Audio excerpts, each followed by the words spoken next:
ብዙዎች በጋሻው ይቅርታ ካልጠየቀ የምትሉ አላችሁ።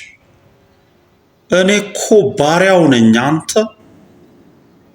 እኔ እኮ እማገለግለው ጌታ የቲክታክ አዋርድ ለማግኘት ቢዋይዲ ለመሸለም ብዬ እኮ አይደለም።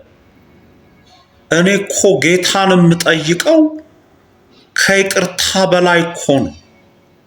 እኔ ጌታን የምጠይቀው ዘላለማዊ ዶላር፣ ዘላለማዊ ዩሮ፣ ዘላለማዊ ፓውንድ ነው።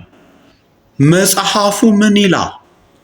ያለው ማማሩ የሌለው መሸከኩ ይላል። የትም ፍጪው ዱቄቱን አምጪው ነው። አንዳንድ ሰዎች በጋሻው ሲያልፍለት አይናቸው የሚቀላ አሉ። ስማ፣ በድህነት ፍላጻ እየተወጋው እንድኖር ትፈልጋለህ እንዴ? ስግጥ ድርምስ ፍምስ ማለት ነው።